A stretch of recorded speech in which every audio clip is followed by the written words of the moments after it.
Okay, welcome to Couch Coaches. I'm DJ and I'm here with my co-host Sam and we're going to talk some football today. How you feeling, Sam? Pretty solid. Ready to talk some football, eh? Oh yeah, football Football ball. is great. So, first thing you wanted to talk about was one of the YouTube shorts we posted where I asked the question of who's the biggest NFL draft bust that you believed in. Yeah, and I'm honestly I was pretty young, new football fan when this happened, but I was a big Johnny Manziel believer, which obviously did not pan out the way I thought it would. But So, I know I it's been just a long time since Johnny got drafted, but like what about his game led you to believe he'd be a successful pro? I thought the imp- improvisation, big playmaking, like there was times in college where he wasn't the fastest, wasn't the most elusive, wasn't the most, he's not the most of any of those things, but like he just felt untackleable. Like he's gonna complete these obscenely crazy throws. I mean, I think people kind of forget the way he played because I don't know if I've ever seen anything like it. Like how did you watch much of him in college? I can't say I watched a lot of them, but I understood the hype around him. Yeah, and like his talent level isn't insane, but I think a lot of people said it was not enough to justify a first round pick. I don't agree with that at all. Um, I think he could have been honest. I think he could have been successful in the NFL. I just I mean, I look at it he and has ex- take sorry to cut you off here, but just to even take the drugs and the partying out of it, uh it was an attitude thing for me. That was my biggest gripe with him was even outside of all the off the field stuff, his attitude was still poor to me and I'm a big character guy, so that was definitely a red flag when I was looking at him as a prospect. oh, and now that I'm older, 100% I agree. It's just there's something I just thought he had it. Whatever that is, I thought he had it. And I know it's all I'm like speaking in cliches. Would you say that Baker Mayfield is like the successful version of Johnny Football?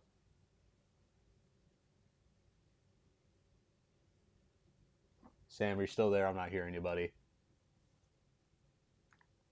Sorry, I got a call and then it cut me. Sorry. Um, if Baker's enough talent to be the first overall pick, if Baker's enough talent to succeed in the NFL and run a highly effective offense, I think Johnny is. It's like I wish I wish somebody would ask Mike Evans to comment on that because he's the one who played with That would be a both. But fascinating conversation to have. yeah, and just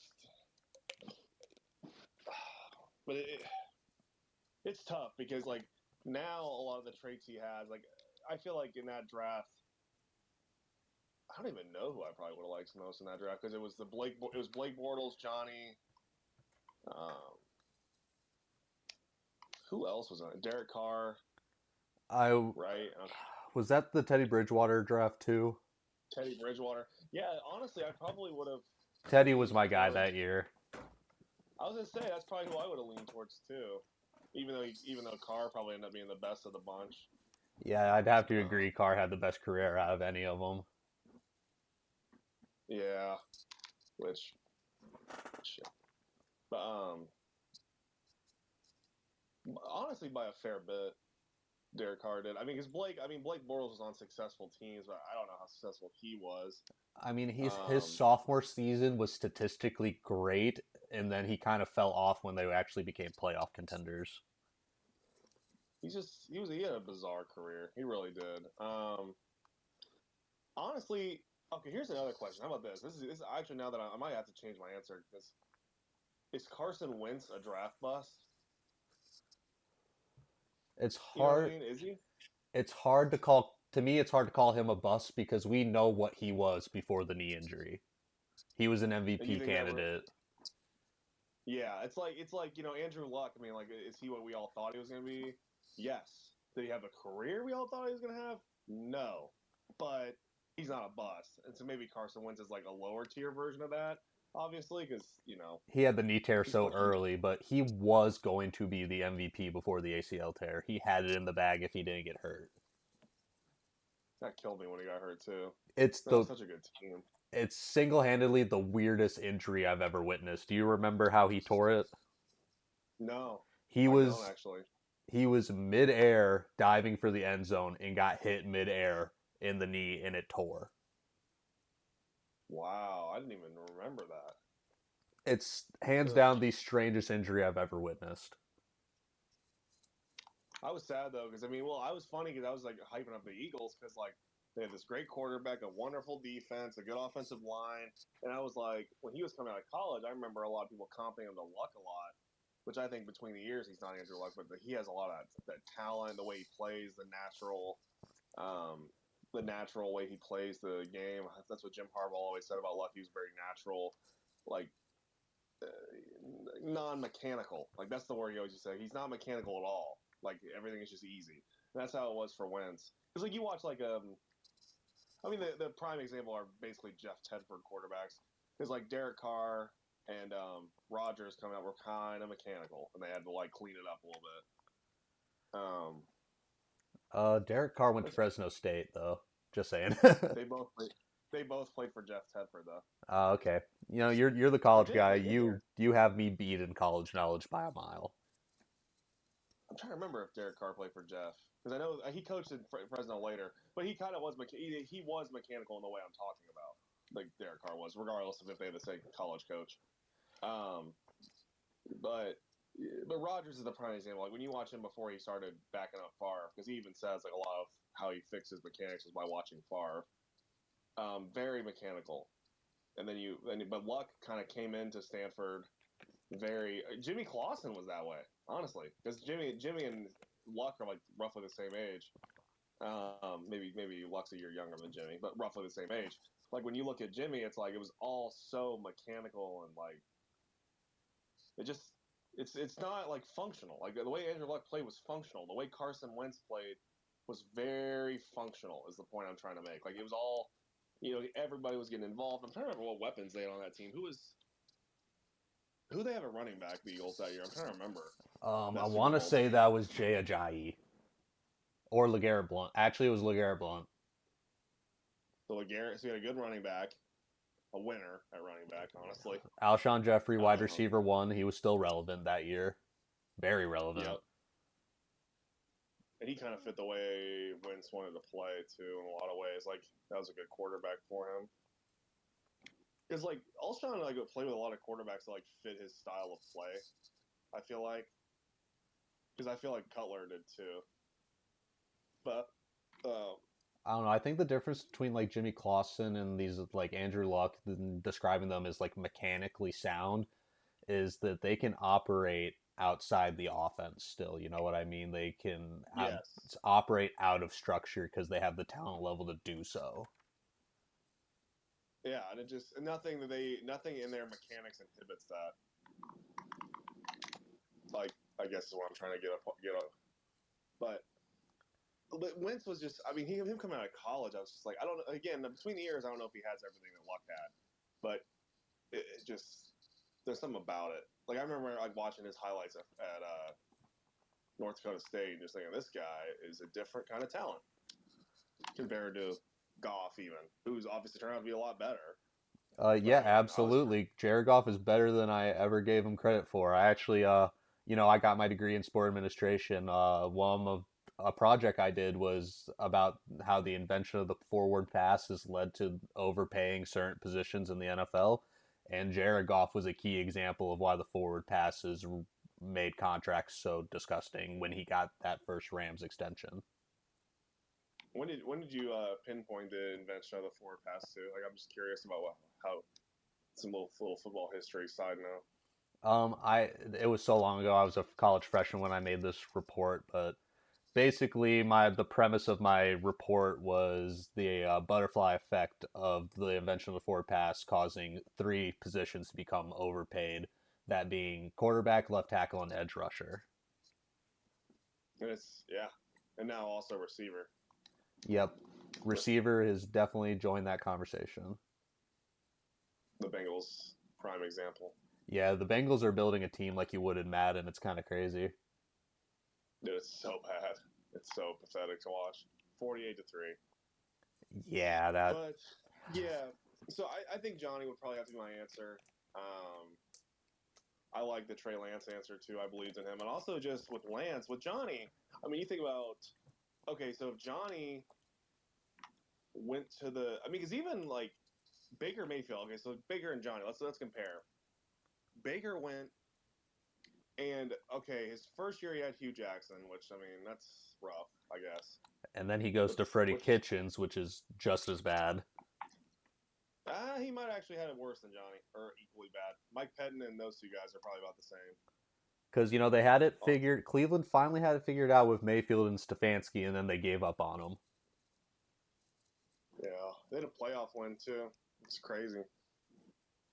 Baker Mayfield got a playoff win in Cleveland in what, 3 years? Yeah, something like Is that that. right? And then Tony Romo didn't get one until like or his before last year in Dallas.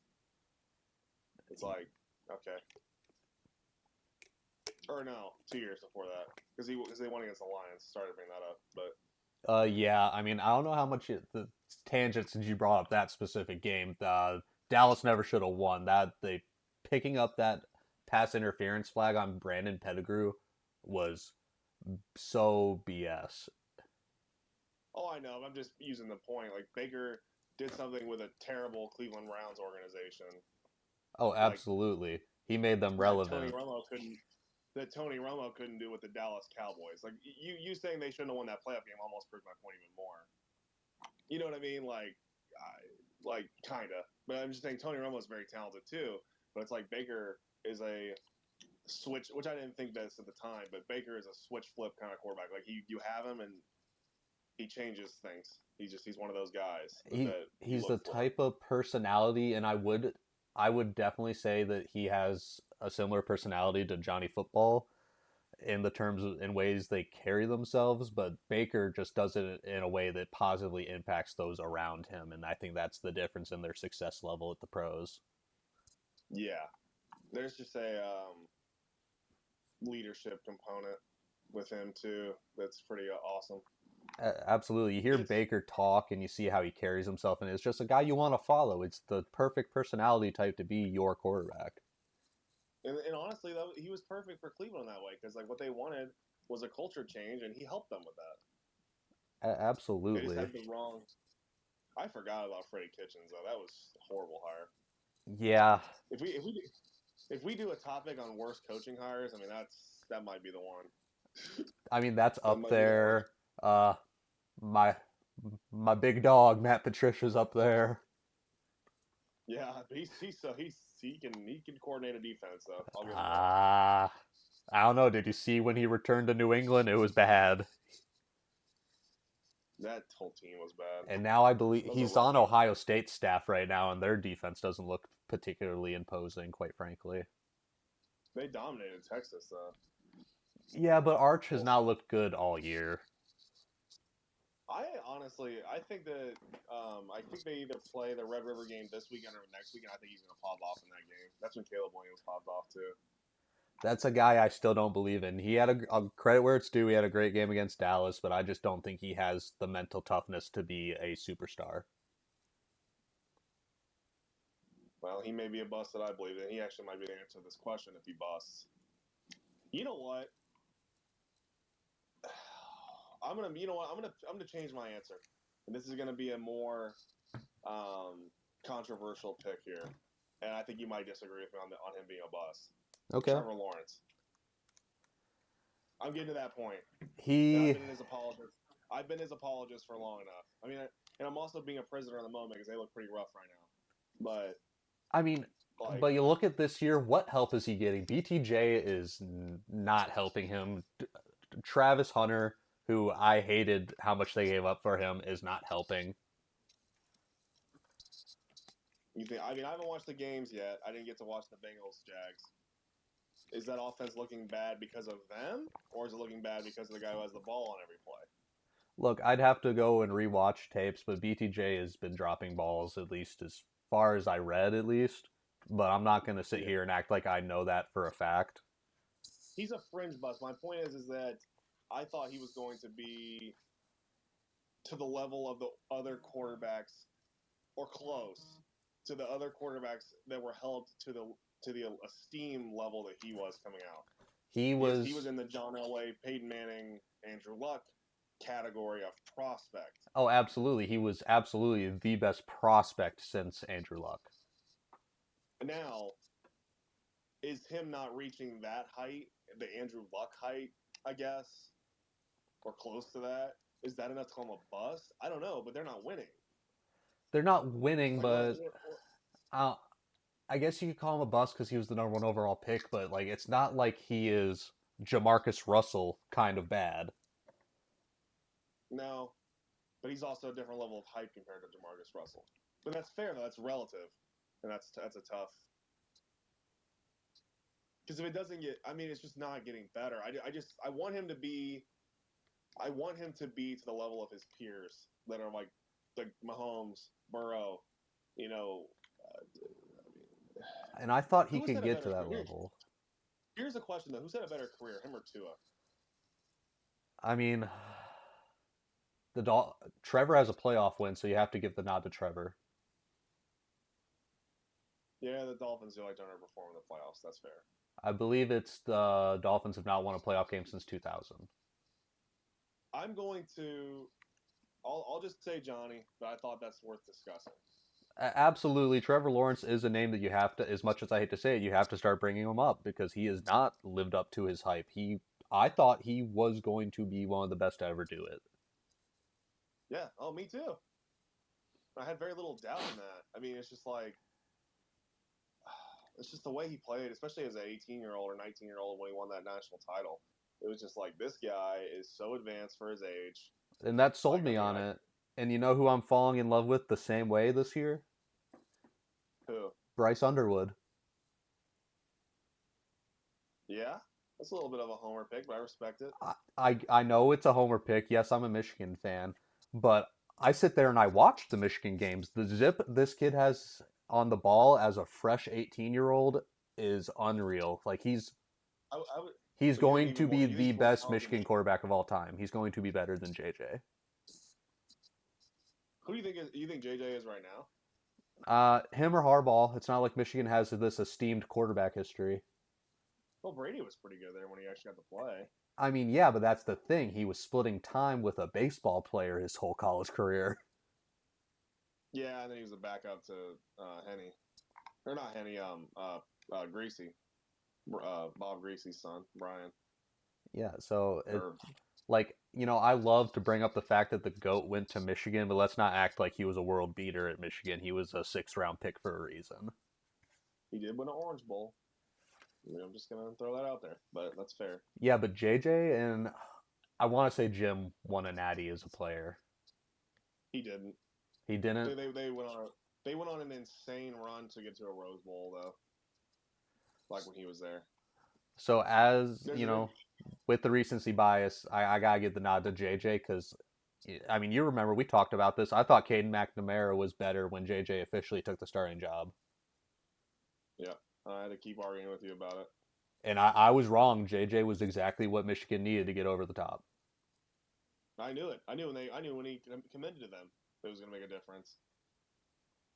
Like him being the backup and kind of having that Tim Tebow / Arch Manning role and coming in and like firing up the offense. I mean, I don't know what to think of him as a player too. I mean, him being a bust. I mean, that doesn't even compute. He's essentially a rookie, but like Yeah, but he's a, he played poorly, and now he's out with a high ankle sprain. It's not nowhere near time to call him a bust yet, but it's not been a pretty start. no, he can't even stay on the field. You know what I mean? It's like And that's going to be the thing. I Where hate are to we be going to have to say JJ's a what if because he's going to be injury riddled his whole career? Because it is concerning that he's had two lower body injuries already. and he is a smaller quarterback because a lot of the quarterbacks. Well, that kind of changed at Michigan, I guess, but a lot of the quarterbacks that Harbaugh is usually attracted to are usually bigger guys. But then he also had Shea Patterson, Yeah, there's another guy AK's who I pretty. thought was the answer. Oh my god, he's a bust out of high school. He's probably one of the biggest high school quarterback busts because people thought he was going to be the greatest. I don't know. But Johnny would probably be my answer. Trey Lance, honestly though, is a great answer because you think about the way he played. He ran a offense that has produced like three or two before him, I guess. Easton Stick and Wentz, two like really serviceable quarterbacks at the least. Because Wentz was almost an MVP, but like Easton Stick is at least like serviceable. Yeah, I mean he's an You know, NFL backup, but like to circle back to the Trey Lance thing, I kind of want to like give my context of why I loved him as a prospect so much. Like the mm-hmm. biggest thing when I'm not an NFL scout. My opinions are don't mean anything compared to those guys. But when I evaluate a quarterback, what draws me to a quarterback the most, hands down, is the physical tools. And that has led me to liking some pretty bad quarterbacks over the years, but it's also led to me having Josh Allen ranked as my QB1 the year he came out. And that's what Trey You know Lance who? reminded me of was Josh Allen. You know, I, really, that's interesting. Northeast or northwest kind of quarterback Yep, just type. the Yeah, athleticism, the tool. cannon for an arm. He was raw as a prospect. Honestly, I think if the Niners had let him sit for 2 years behind Garoppolo, I think he could have been something. Yeah, his development was so weird because it's the same. It's kind of similar to JJ because it's like he's a backup and then he's hurt and then they give up on him essentially. It was just so bizarre. Yeah, and you know what? In limited action via preseason, Trey Lance has looked pretty solid with the Chargers, so maybe his career's not over yet. Yeah, maybe Harbaugh will fix him.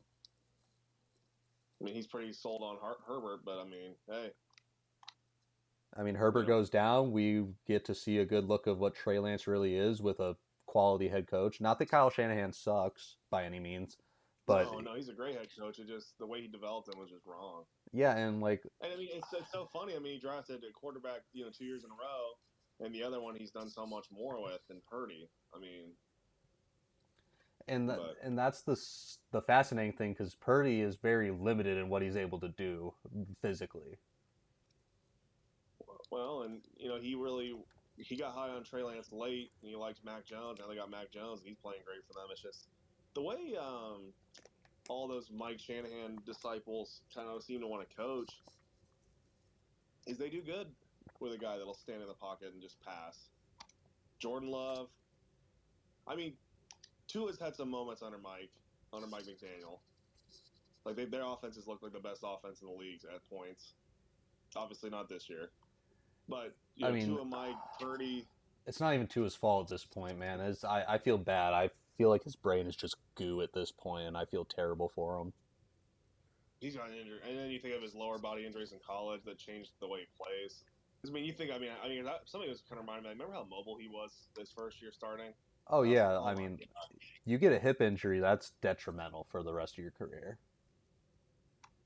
Man, because he really kind of had a little bit of Russell Wilson to him. He honestly, he's getting to the point where he might be in this conversation. I want to see how this year plays out. I guess I'm giving him more time than I'm giving Lawrence, but I think individually he's shown me more than Lawrence has outside of that playoff game. Because you just watch so many of those games and it's just like blah. The offense just looks like blah. It's like there's nothing. It's nothing going on. It's just I don't know. I don't I know. I haven't feel watched like enough. Tua's a product of Mike McDaniel's, man. It's just like that the type of scheme where you're hitting, you surround him with all these hyper quick skill position players that he just has to get the ball quickly to them in space and then let them do the work. No, that's true. My cat's making a podcast appearance. If That's you just heard that. awesome. Yep. And the cat can be the Yes. third co-host, man. He's got some opinions on a Tua's career, I guess. Yeah, I mean, dolphins are kind of like fish, so your cat probably just made that kind of assumption. Yeah, he's like hungry. He's hungry. He's hungry for some dolphins, or well, some some Florida beach fish. Yeah. No, but yeah, I'm kind of just the Trevor Lawrence conversation is so interesting because I've never seen a quarterback with that much hype just not work. Like I don't know because the other three that I always think of are Elway, Manning, and Luck, and they all just were exactly what they were projected to be. I don't know. Earning stuff. You just have to look back. I mean, there are guys who were like maybe not to the same level of hype, but the guys who were like consensus number one overall guys, and then they just didn't do anything. I'm trying to remember if I'm thinking if there's anybody I should. Well, one that I was thinking about, and I thought about mentioning him. Have you ever heard of Arch Leister? That is not a name I recognize. So he was drafted by the Colts like the year before they picked Elway and then had to trade him. But he was a 4-year starter for Ohio State in like the late 70s, early 80s. He's the only quarterback to start for Woody Hayes as a freshman. He is very talented. He played pretty good at Ohio State on and off. His career was very up and down, but his talent kind of always shone through. And he had like a severe like gambling addiction. Okay.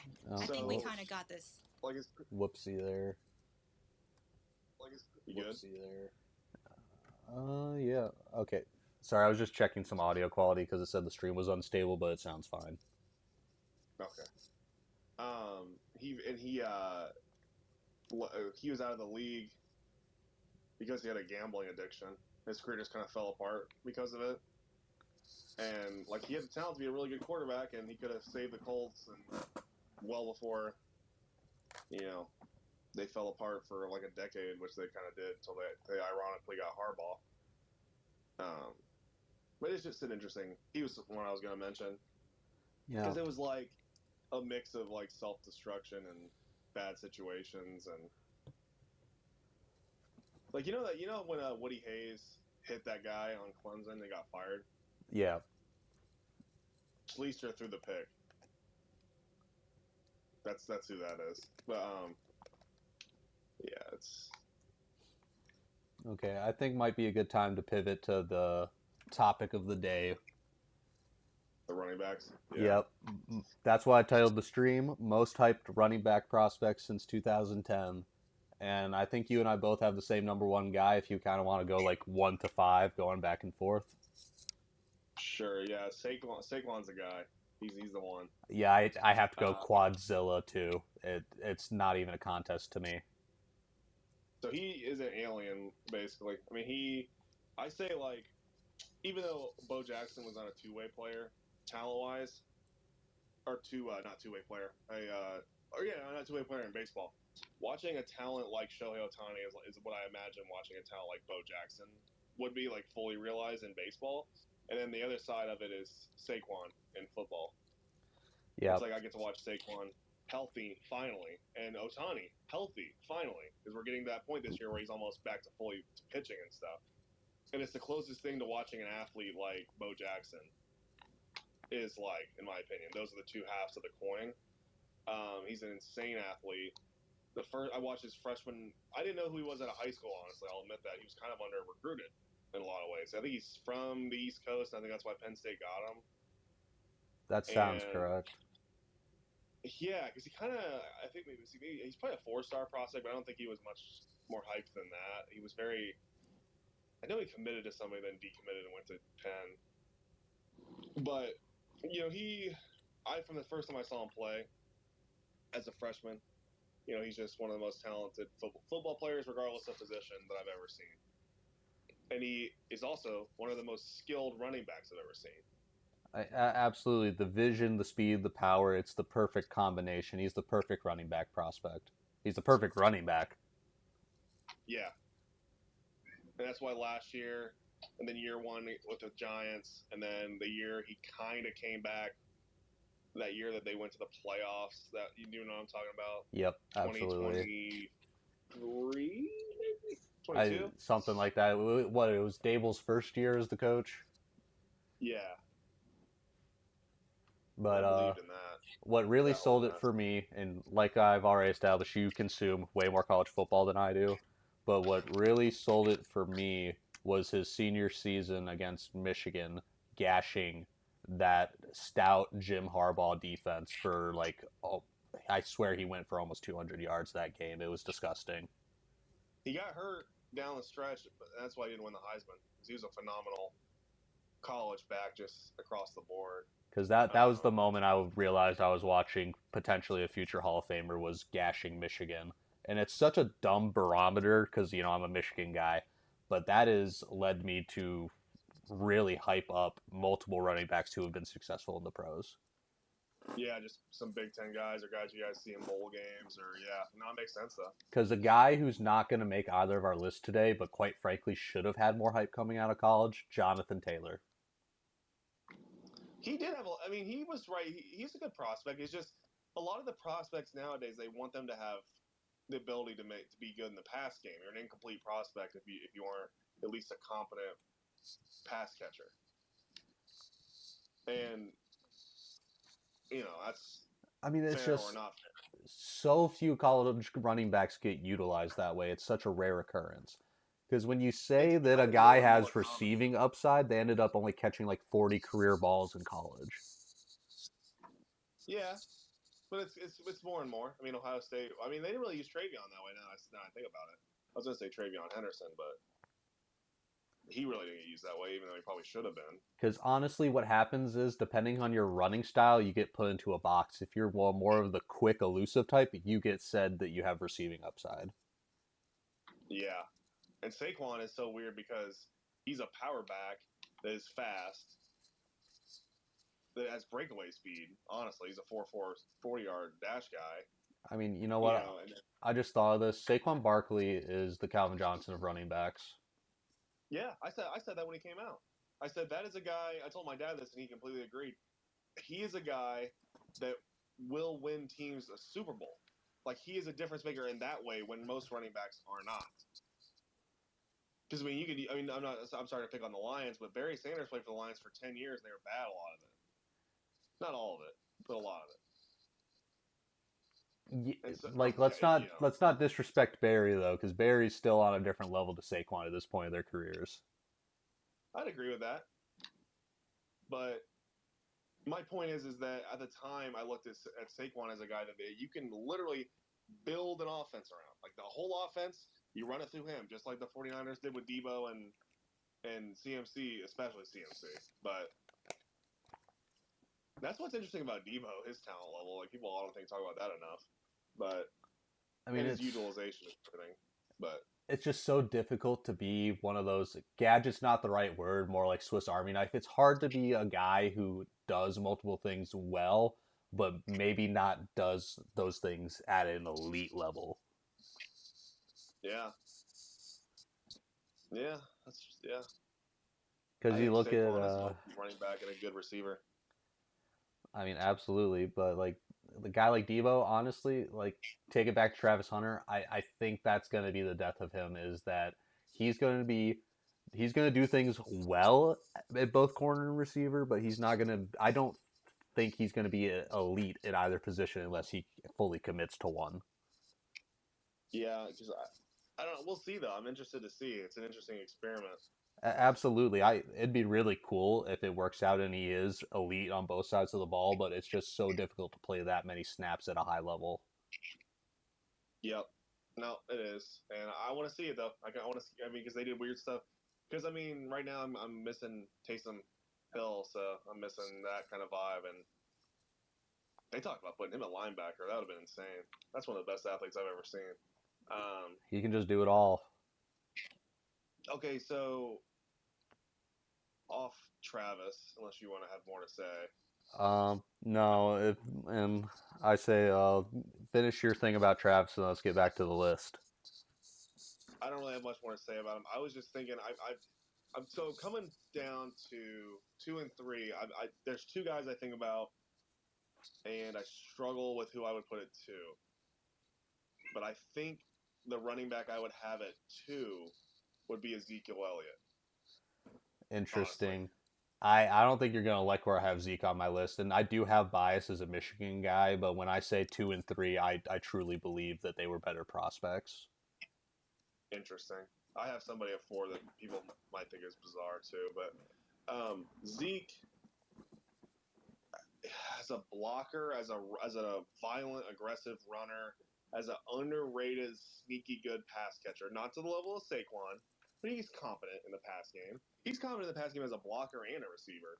I think he has about, in his prime, about 97% of the skill level of Saquon. Like, and I think people forget it, honestly. I mean, I remember prime Zeke, and again, I'll admit my biases against Ohio State players. I fully admit this. But I just watching them at the same time, both in their primes, Saquon dazzled me more. I was Oh yeah, I agree with I that was 100%. far more impressed by what Saquon did on the field as a Giant than what Zeke did as a Cowboy. Well, and I'll say this too. I think CMC dazzled me more than Zeke does, but I don't know though. Prime Zeke, because Saquon is that. He is the most dazzling, fun to watch, impressive athlete. Not just running back, athlete I've ever seen play football. Arguably, he's in that. You know what I mean? Like he's in that conversation. That's interesting. Of my lifetime, especially the time we're talking about, since 2010, the last 15 years. But I would definitely take Saquon or Zeke too, because I mean, I just remember when Saquon was coming out, he was being compared to Zeke a lot because those were the two prospects, and then people kind of started to leave Zeke off those lists, and I'm like, you're kind of forgetting somebody here. Yeah, but at my number two, probably could have seen this coming. I am going Bijan as a prospect at my number two. Okay, spoiler, he's my 3. So I can just discuss him with you. He is 3 for me. Absolutely. Just very Saquon-esque as a prospect, a guy who just did everything on the field and Still just doing everything. He's so impressive. I mean, it's just he's going to be so one of the impressive. greats if he stays healthy. Is just that's always the biggest concern. Can the running back stay healthy? Because Bijan Robinson has gold jacket talent. Yep, 100% he does. You're not wrong at all. I'm a borderline stan. I love that guy. A So great I wanted him in player. fantasy more than anything. I mean, He was my number 1 guy after Jamar. He was my number 2. I mean, we've been playing fantasy together for 3 or 4 years now. I owned Bijan Robinson the last 2 years. I didn't pick high enough to get him this year. Yeah, I know you would have. If I was picking number 1, I would have been a homer and took Jameer. Yep, that's fair. I would have picked Bijan in our league. Nothing wrong with that. And honestly, the usage rates, the split between Monty and Gibbs is definitely leading Gibbs this year instead of a more 50-50 split. Yeah, it's a lot better too, and but it frustrates me so much when I'm watching the games, and so for whatever reason, I just got YouTube TV, like I said, but I didn't get Sunday ticket, and I just have happened to have Lions games twice. I think because they played a primetime game, obviously, so that's part of it. But yeah, and watching Montgomery come into the red zone just kills me. I know he's probably the better red zone back. I mean, they're both good in the red zone, honestly. I mean, they are. The thing that is interesting to me is they're starting the games with Gibbs now instead of Montgomery. And I don't necessarily like that because I think what makes Montgomery so important is the fact that he is a bruiser and wears down that defense. And then when Gibbs comes in, completely different style of back, the defense is tired. That's what's creating these big home run plays that he hit all of last year. Yeah, and honestly, I've always loved Ball State will do that. Ironically, I can bring it to the MAC a little bit, but they would always have a big back like Jawan Edwards, and they'd have a smaller back, change of pace. I think that's a really tried, and honestly, the best example of it is where you guys got it from, which is the Saints. I mean, they've done it a lot of iterations. I'm trying to remember who they had, but it works. It's just a very effective strategy. In my opinion, it's a very effective strategy. Having a big bruiser start the game, have the fat like Lindell White with Chris Johnson before he went absolutely ballistic.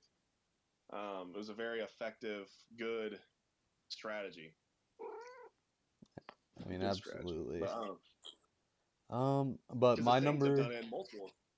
Because didn't Mark Ingram play with Sproles, or did he get there after that? I don't know for sure. Because they did it. I know they did it with obviously the Kamara. Mark Ingram one was really big, but the way they used Sproles was similar to the way they used Kamara.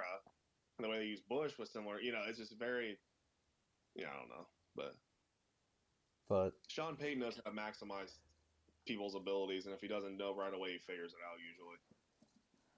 my number 3, feel free to disagree with me.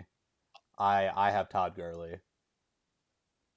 See, that is one where the only reason I disagree with you, he has all the skill sets. I would take Zeke ahead of him, to be honest with you. Well, I don't know, though. Prime to prime? I don't know. That's tough. I would definitely argue that Todd Gurley's peak was better than Zeke Elliott's peak. Interesting. That's very interesting. Because Todd Gurley truly did it at an elite level, both rushing and receiving. I mean, the dude was just unstoppable.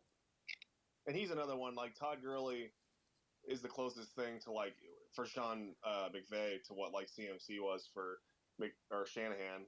And to, it's like, it's very like, this guy can do anything, and then there's a coach that can optimize the way they play. Like, the only thing that he would keep me from putting Todd Gurley higher is the knee injury, but it just, the knee injury sucked. It just so happens that's when he came out. Like, he had an injury his last year of college. If he could have came out as a sophomore, you know what I mean? Like, because he was that guy. He was that guy at Georgia. Like, he really was. So, him and Keith Marshall coming out of high school beasts, like, just absolute animals. And with that, I will be unbiased enough to put Zeke at 4 because he was that kind of prospect. He was elite in his prime. Dude could do it all. He ran all over Michigan. He did everything that you want a running back to do at both levels. Yep, absolute monster. Absolutely a freaking monster in the NFL too. He didn't miss a beat. Nope. And in fact, I was in high school obviously when Zeke came out, and I had a football practice the night of our draft, and I gave my dad a list of guys because I was picking 9th, and I said if Zeke falls to me, take him. And then Zeke went number 2. I was gonna say, if you got him, was his best year in fantasy as a rookie? Remember? I think he was the RB1 as a rookie. He had like 2,000 yards. I mean, what an animal he was, and dude was a monster. He's catching. I mean, I love him. He definitely has some receiving upside, but not to the level of Todd Gurley. And I would say him and Todd are similar tier levels as pure runners. That's fair. And that's exactly why I have Todd Gurley ranked above him. Yeah. No, that makes sense. I can't hate on that. Like, Zeke is a great back, but just Todd Gurley was different, man. He really was. I mean, I would say I would probably say, okay, and this is wholeheartedly because of his injury that I'm saying this, of Todd's injury. That is the reason I'm making this assessment on this. The third best, I was at. You're at 4 because you have you did. I had Bijan at 3. Yeah. I had Bijan at 3. So are you gonna fourth best? You gonna say Todd? Okay. No. See, and I say this only because his injury. They're a coin flip for me coming out of college, and this guy is a bust. I'm gonna go ahead and tell you that. Too. Is it Trent Richardson? Yep. Had to. I mean, you can see what he was in college. He was an absolute monster. Full disclosure, that's my number 5. Yes, he was a turd in the pros, but yeah, what he was at Bama, his skill set, the way he ran, all of it, phenomenal. Absolutely phenomenal. So, and I was young when he was coming out, so I don't fully remember, but I remember him going third overall and just being like, okay. There wasn't any hesitation. It was just like, oh, that's the best college football player, arguably, or at least he's up there. Like, probably coulda, shoulda, woulda won the Heisman.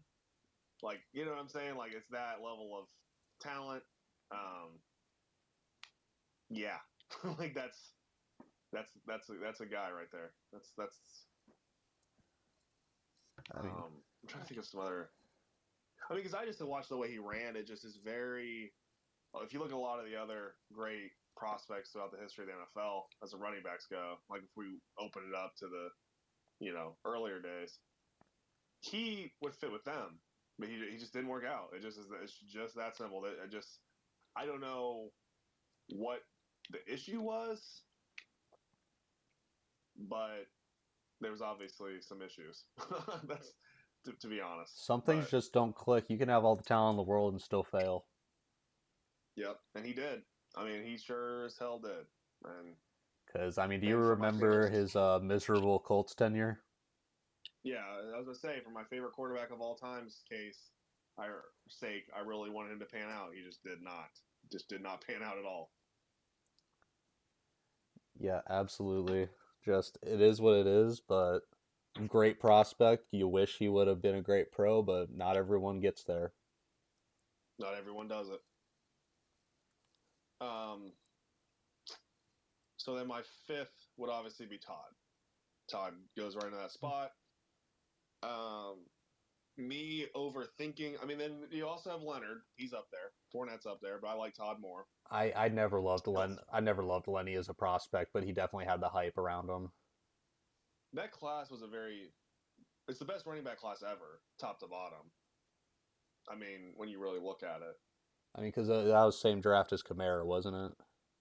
Kamara, CMC. Who else? There's There's others in that. Devonta Freeman, I want to say, was in that draft. Yeah, there's just a lot of guys. There's a lot of names. Um, uh, even who led the league in rushing for Detroit? Or not rushing, rushing touchdowns. Oh, you're talking I about think Jamal Williams? Yeah. yeah, Jamal was in that draft. I mean, that's obviously even though it's like he's not like a superstar or anything, that's an achievement though. Oh, Like absolutely. Leading the league in touchdowns. He still owns the Lions' single season record for tuds. yeah, I mean they've had Hall of Fame running backs a lot. I mean, and a lot of them have gotten hurt really too, but still, like, I mean, because you look at Billy Sims, who was the guy for the Lions for a Oh, bit. absolutely. Him and Barry got a great history of running backs in Detroit, and the record is fucking Jamal Williams. Yeah, Doak Walker too. Back in the old days, Doak Walker too.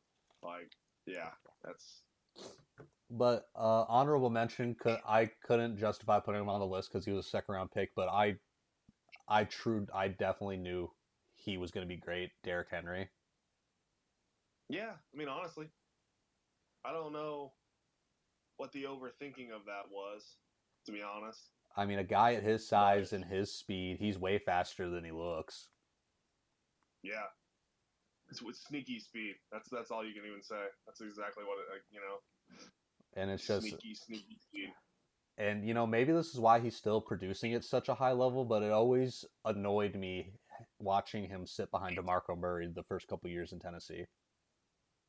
And then he just came out of nowhere and started running for 2,000 yards. It was like it just was not out of nowhere, but it's like what the hell? Where was this? It's like And I on always their knew bench, this guy would be great, but he just never got the opportunities because of DeMarco Murray, who was a good back in his own right, but not to that level. he was a lead. He led the league in rushing one year. Like I mean, he's a good back. Yeah, yeah, Hall of very good running back. Yes, good career. Respect. Like yeah, I don't know, but okay, DeMarco Murray. I'm not no more DeMarco Murray slander. My cat was not happy with that. Yeah. But yeah, I'm trying to think of who else because like, there's some other names too. Like I mean, obviously there was a mass misevaluation of CMC that I also happen to buy into. To be honest with you. Oh, I was fully sold on the idea of this guy is a gadget and will not work as a pro. Yep. Not gonna never gonna lead the league in rushing. Never gonna be a 1,000-yard rusher. I mean, he was everything. And He was that's Marshall Falk basically. going to be the thing that I think is going to, just to toot our own horns a little bit. I think what's going to separate us, if we can grow a following, is that we're going to own our mistakes. We're not afraid to admit we were wrong about a guy. Yeah, CMC, and I loved him in college. And I was like, that's like the best college. He might be the best college ball player I've ever seen. I mean, he's right there. He's easily in the top 10. I mean, yeah, in Even our without a lifetimes, doubt. absolutely. His college career was stellar. It's just I looked at his frame and the way he played and said that's not going to translate to the pros. Yeah, and the Pac-12, as much as I love it, really any college conference, including the SEC, because he would have ate the SEC alive. And I thought that then too. But I mean, if you look at the Rose Bowl against Iowa, that was one of the best defenses in the country that year, and he just ran all over them. It made it look easy. I mean, I was like, oh my god, this is the one. Well, and two, like, people kind of forget, like, his sophomore season is when he went completely ballistic, but he started having injuries in college. Like that wasn't a NFL thing for him. It's just sad. I'm sad that he has had injury issues, honestly. But Talk about a hell of a football family, though. Ed McCaffrey, Christian, Luke is doing good. Dylan played college. He wasn't good, but he played. yeah, is Luke Washington correct? Yeah, he caught a bomb tutty last week. I love that so much. Watch him be receiver one. It's just the dynasty of a family. That'd be hilarious. Imagine him getting up to his dad's level, because Ed McCaffrey was a great receiver in his own right. He was the number one on their Super Bowl team, if I'm not mistaken. I don't think he led the team in receiving yards because I think Sharp did, but I think he might have led the receiving, like the wide receivers in receiving yards on that Super Bowl team that beat the Packers. There's a guy who I thought was I thought Dylan McCaffrey was the truth when he got to Michigan. Oh me too. Like Brandon Peters was my guy though. I was very high on Brandon Peters. Like that was an L. We could go on and on about all the guys we liked in college who just sucked in college or as a pro. Well, I remember they compared Brandon Peters to Luck, like Harbaugh did, and I was like, oh my gosh, this guy's gonna be the one. Like, and Harbaugh will kind of pull that comparison. Like that guy's good, like Andrew Luck. And it's like, okay, we know that was the best quarterback he coached. We know, like, but yeah, I love the game. I love talking about this stuff. it's so fun. Yeah. Even if we never even gain a follower, I still want to do this. This is just really fun to do. Just talk football. Just talk ball, yeah. It's the best. There's something about it. All right, we're closing in on an hour. You just want to talk a little bit about the games this week and wrap it up? Sure, that's perfect. So let me look at this slate. Sorry. Are you wanting to mainly focus on NFL? Because I'm interested in some college games this week, but let's absolutely talk college. I mean, that's more your expertise for sure, so I'll let you lead the way on that. Okay, let's hop on the college. So I'm interested. Obviously, I'm a Notre Dame fan. So not obviously to the fans, but I'm a Notre Dame fan. But I'm looking at this Thursday night college game, Army East Carolina, American Conference game. I think it's gonna be quality football. Like, really, because I hate watching that triple option offense. Oh, it's so fun. It's just very like a well coached style of football. I'm almost more interested in that than I am the Thursday night like football game in the NFL. I might probably lean towards watching that. Friday night, kind of some snoozers. TCU Arizona State could be solid. So Saturday I'm looking at Notre Dame Arkansas. I think is a sneaky good game. You got an SEC opponent at home. Notre Dame like kind of surging, trying to figure their identity out. I'm a MAC conference fan. My favorite player in college football this year is Ohio Bobcats quarterback Parker Navarro. He's just talented. It's a little sneaky rivalry game. Bowling Green, Ohio, both 2-2. Both had a solid yet shaky start. Like they both had their moments. I'm kind of just scrolling through looking at these games. I mean, LSU Ole Miss ought to be a good game. That's probably gonna be a masterpiece. Good coaching, good quarterback play. Let's see. I'm looking at some others. That's a big one though. Game of the week probably has to be the top 10 matchup between Penn State and Oregon, but I think Penn State rolls them, quite frankly. I don't know what's gonna happen there because that's a good little coaching duel there too. I think Georgia's about to roll Bama. To be honest, that game we'll see though. I could be completely off base on that. I don't know. Kalen DeBoer is going to get fired so fast. It's not working so far. Weirdly, I like this. Even though neither of the teams are good, that San Jose Stanford rivalry is a classic. It's been around for a long time. It's kind of a neat little game. I like it. We'll see how that goes. And I just want to give a shout out to Vandy for being ranked in football because that is a baseball I was school. going to mention the Vandy game. That Vandy game is actually a one worth watching. Like shout out to Vandy for making a name for themselves in the SEC this year. Oh, it's so great. I love it. I'm so happy that they did that. It's not easy either. It's hard. No, it's a tough conference. Yeah. When you're not a blue blood program in a Power 4 conference, your life is tough.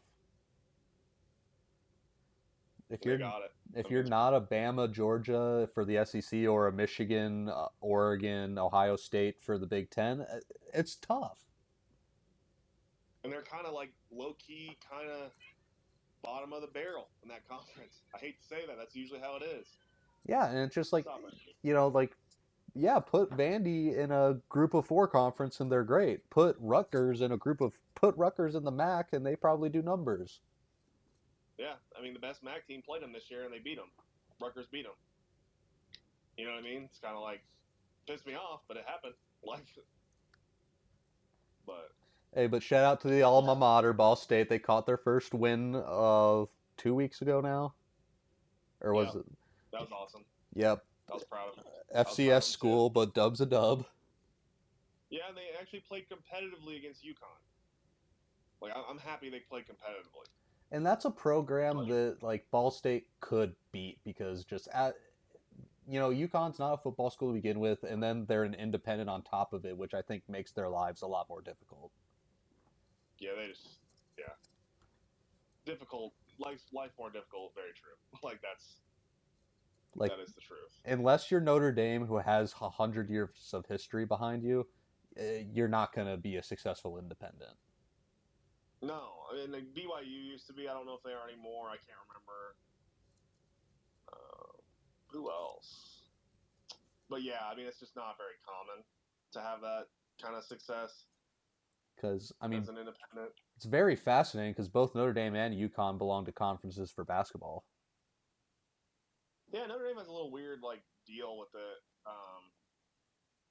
the ACC, I believe, across the board. So we play a certain amount of ACC games as well. Honestly, Notre Dame just needs to join the Big Ten or the ACC for football because they need to be in a conference. It's got to be the Big Ten, and that's sort of the vibe. And you say that from a historical standpoint. It's just the rest of their teams play in the ACC. I know, but they need to just be Big Ten across the board.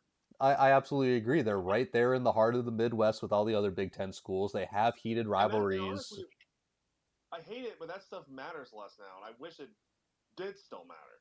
But I don't know. It is what it is, but I think it sucks that Oregon and Washington and UCLA and USC are all Big Ten schools. You know what I mean? That sucks. Those are not Big Ten teams. They do not play Big Ten football. And this is why I'm happy that the MAC is mostly stayed together. They've lost. I say we, 'cause it's my favorite conference, but they've lost teams, but they've mostly kept together. And it's been a tough go for a lot of the little guys getting poached. And my favorite because the MAC isn't my favorite conference, period. But my favorite big conference was the Pac-12. I was always a Pac-12 fan. I love Pac-12 after dark. They play a fun brand of football over in the Pac-12. Yeah, it was so fun. A lot of great coaches coach there too. Harbaugh started there. Pete Carroll he was in the NFL first, but Pete Carroll started and finished there as a college coach. There's a lot of successful coaches there. So it's sad. And I still root for Washington State and Oregon State, who are technically the last two remainders, which they're kind of independent right now. Basically independent right now. Right. So like they kind of count too, but it's extenuating circumstances. Their conference fell apart around them. They didn't have anywhere to go. It's just what always Um, gets me. There's just all this realignment crap because they couldn't get deals done. Is like I keep going back to Big Ten. That's my conference. It's just that is the gritty, run the football, play tough defense, cornbread, freaking conference, and you're gonna tell me that you're gonna put two Cali schools in there? doesn't make sense. Just not even a little bit. It's just like, terrible cultural fit. They don't represent what the Big Ten is in the slightest. Nope. And it's like I don't. And Like, I that's don't why even the know. Pac-12 exists. That was a cultural fit. The Pac-12. It was amazing. It was so fun. Because that's how a California team should play. Flashy, hyper offense. That's what California is. Yes. It's so sad. I miss it so much. Well, and then like now it's like there's a night game on and it's exciting, it's fun, but it's not what it used to be. It's just not. Like, sorry, like it's just not. Like I want it to be. It's just not. And I mean, the biggest problem with college football is, and I'm going to say this in a specific way, the problem isn't NIL. The problem is that the schools can directly hand out NIL money. So you think it needs to be given by like sponsors and things? Yeah, that's all it ever should have been, was telling a college kid, hey, if you want to be in a commercial and make some money, you can do that. Not sign contracts like you're a pro. Yeah, that's fair. That's not. You're not wrong. That's completely fair. Because college football, for better or worse, is, in my opinion, though not officially, but unofficially, a semi-pro league now. Yeah, I hate it. I hate that. That's not what college I like football is. Yeah. I'm all for these kids And making some money because, they make these schools millions, but the school directly paying them like they're an employee, that's not what this is. they're not what it should be anyway. It's what it's becoming, but it's not what it should be. Like Because, as much as I've loved what I've seen so far, tell me why Michigan had to pay a quarterback who is from there $12 million to play at the University of Michigan. That is a great question. Like I Tell me why we had to Can you pay him imagine? $12 million to make him flip from LSU. And LSU, I wouldn't want to play for fucking who's their coach? It's Kelly? yeah, I knew that. I don't want to play for Brian Kelly. I'm sorry, I don't. That's fair. I was his apologist when he was at Notre Dame, and then obviously that bit me in the ass. So Just done like being his apologist. like the only thing I could say for him is I also don't want to play for Sharon Moore. I want him gone. You're not a Sherrone Moore guy? No, the dude sits on his hands. If you've watched a Michigan game that he's coached, he is too passive. The only one I've watched is the game, the Ohio State game, to be honest. He is the most passive coach ever. Like, it's almost making me miss Brady Hoke. That's how passive he is. Miss Brady Hoke, that is a sentence. Jeez. I don't mean that, but that's how annoyed I get with Sharon Moore because he just sits on his hands. No, I get it. It's tough. Like, we refuse to let this elite freshman just sling it. Because our offensive line is weak this year. We need to sling it to be competitive.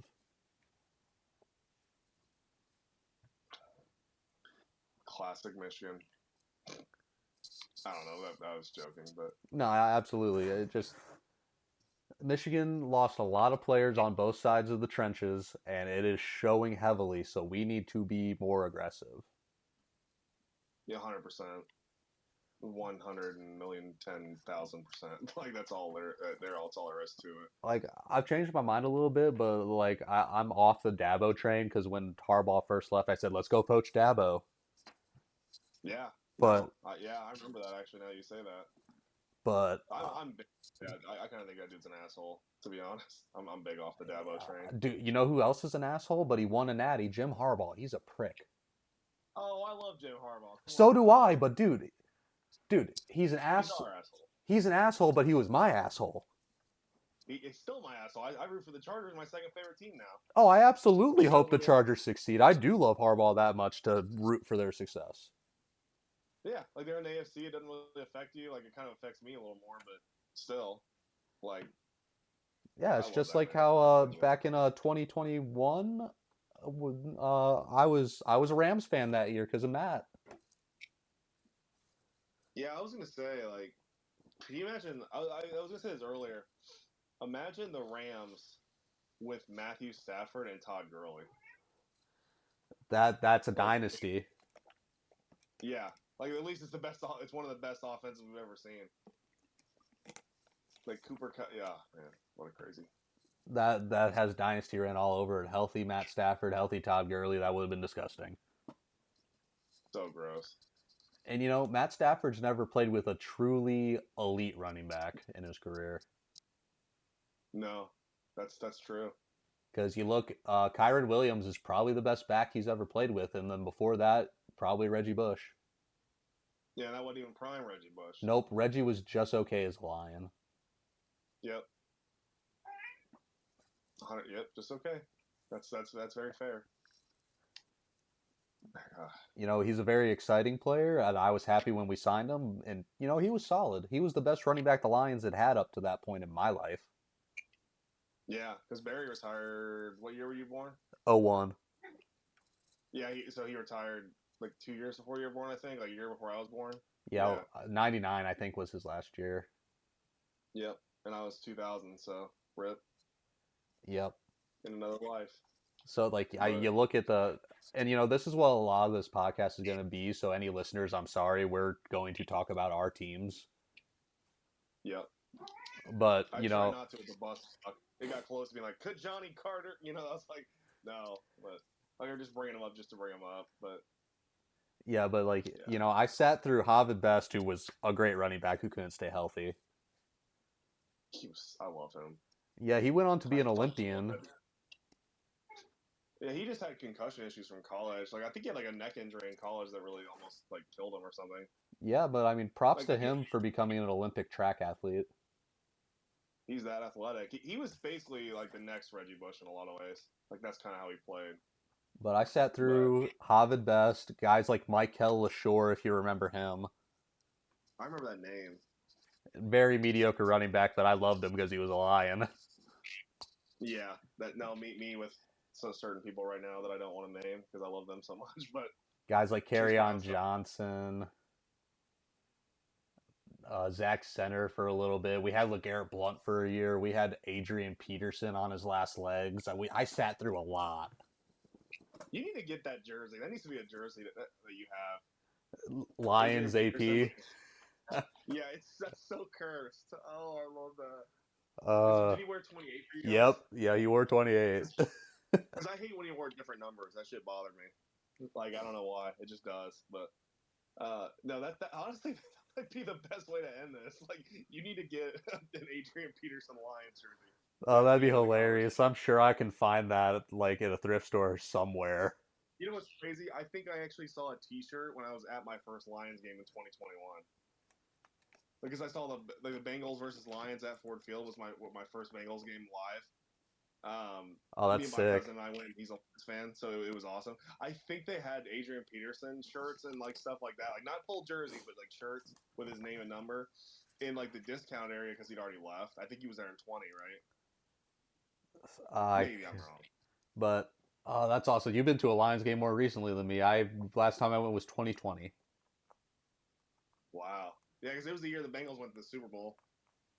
Yeah, I went the last year of the Matt Stafford era, and he got hurt that year, so I went to Week 18, Lions versus Packers, and had to watch David Blau, Purdue legend. Oh my God, I forgot about that. Purdue legend David Blau.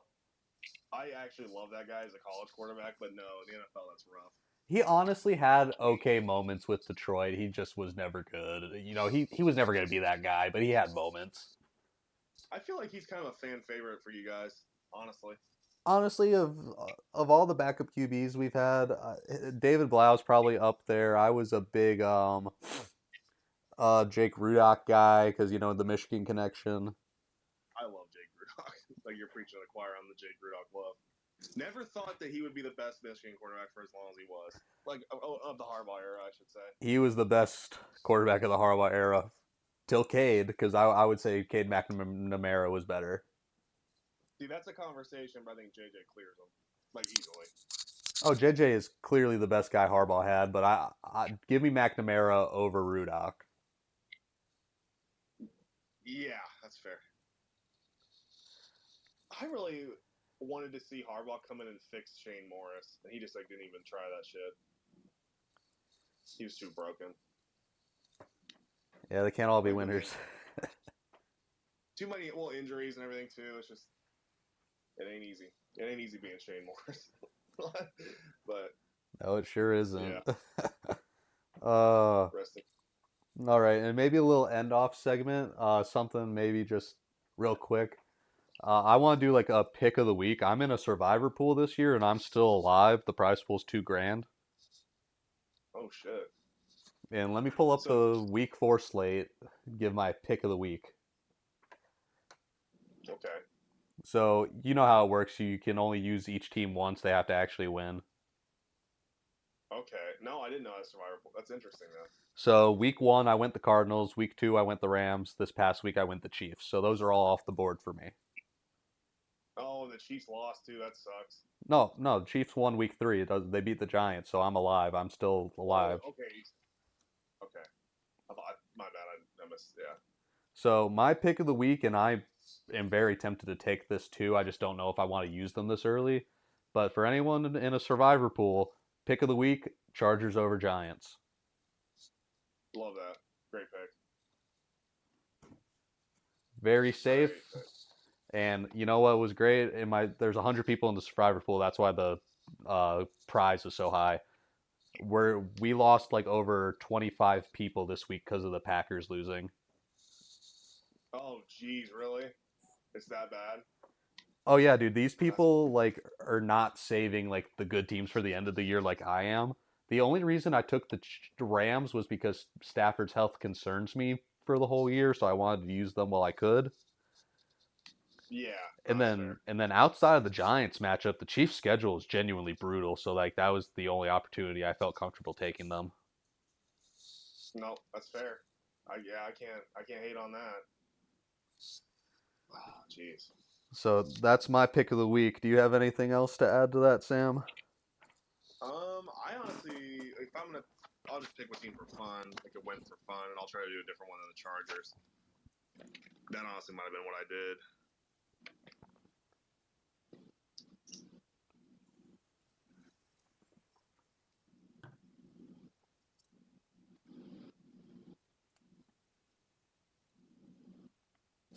I'm gonna say that the Steelers thumped the Vikings in Dublin. See that's a matchup that terrifies me. Even though the Vikings are hurt, that Steelers defense ain't what it used to be. But that quarterback is apparently. Yeah, but I don't know. Carson. Saying, it was the Bengals, but Carson Wentz looked serviceable. Yeah, but it's also Aaron Rodgers. Yeah, but he's also going up against a Brian Flores defense. He's gonna cook him. He's Aaron Rodgers. Dude, don't even add me. You know I don't have hate in my heart for people I don't know, but I have hate in my heart for Aaron Rodgers. Jeez, what the hell? Going at my boy. Dude, you know exactly why I hate that guy. No, I get it. He's brought you a lot of pain in your life. I understand. Fun fact, because this Aaron Rodgers was still a Packer in 2020. I probably have told you this little factoid before, but in 2020, the Lions trailed the Packers in both games for a grand total of 0 seconds and lost both games. Yep. You did tell me that. It's been a while, though. Oh, my God. That's so terrible. We lost both games on game-winning field goals as the clock expired. It's brutal. He loves doing that to people, too. He did it to the Niners a bunch of times, too. Yep, but... saying a bunch of times might be an exaggeration, but... But let's end on a more positive note. I don't want to end just hating on Aaron Rodgers, as fun as that would be. But anyways, I think this was pretty good for our first time doing this together, just the two of us. So Yeah. honestly, I think we've got something here, and I hope that people watch and subscribe and follow us on our journey to becoming better content creators. Because I'm really excited to keep doing this project. Sure. Yeah, me too. Definitely. 100%. It was fun. It is fun. All I right. missed it more than I thought. So anyone who sees this, I hope you guys like, comment, subscribe, and come back for more because we're gonna keep doing this. So with that, I hope you enjoy the rest of your day.